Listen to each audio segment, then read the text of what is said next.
was diagnosed with cystic fibrosis when she was just 4 months old. It is a condition that has made it impossible to work full-time, impossible to get health insurance. Her lungs will deteriorate with age, and so at age 27, Tiffany Tate needs a lung transplant.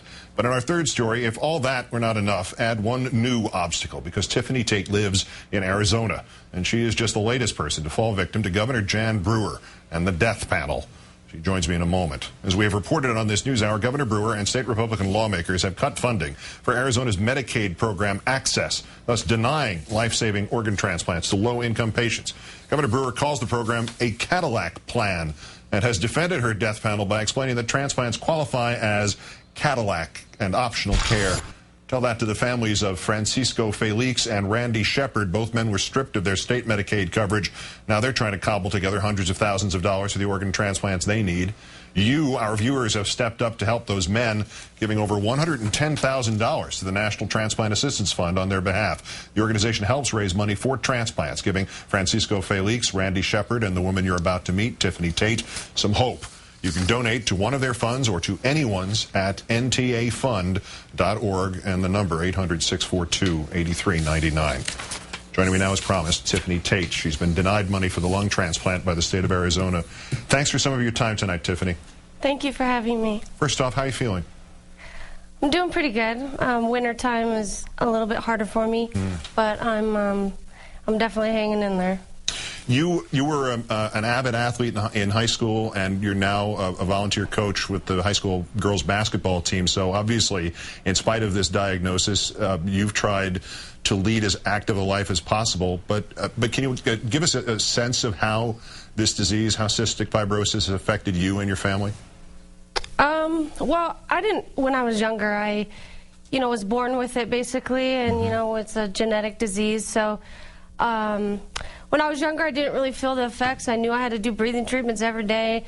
My mom made sure I took care of myself, but they treated me as normal as possible and let me play every sport I wanted to play, and I followed my brother in his footsteps of playing. He's 4 years older than me, and so I played, and then it was about high school that I started to really realize that I just couldn't keep up as well as, the rest of the kids. I was on varsity as a freshman, and, our team was very, very good. We won back-to-back state championships my freshman and sophomore year, and it definitely took a toll on me as far as I was roughly around 45 to 50% at that point in high school, and then it's just kind of slowly progressed ever since, and now, I'm at that point, and the doctors talked to me about,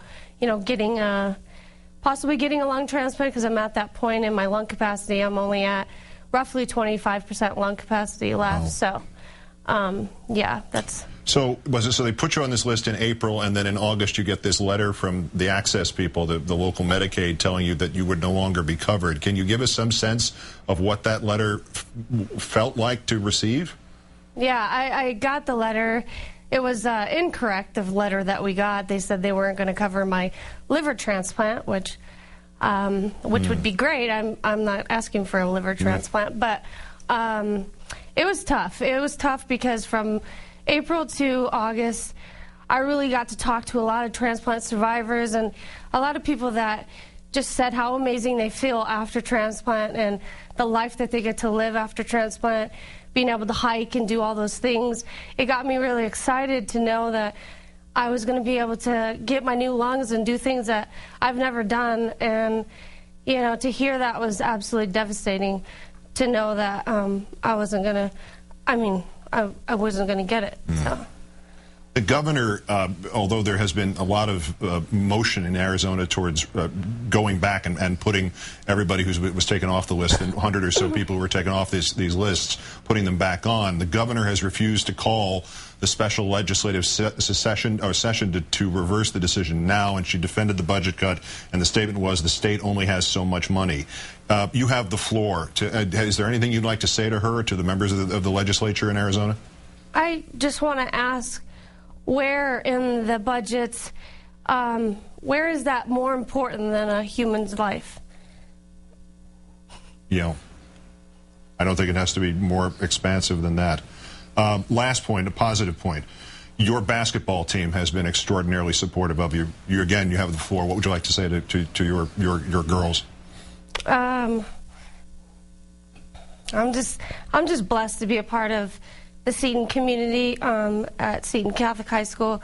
They've embraced me, and we're a big, huge family there, and I love all my kids, and I love that high school. I mean, they're just a huge part of my life, and they make me, you know, just feel so happy to be alive, and they give me a purpose to help them and to, you know, mentor to them as young women, and it's just, I'm just extremely lucky to still be able to have a part in the passion of my life, which is basketball, and to be able to help young women in their journey in their lives.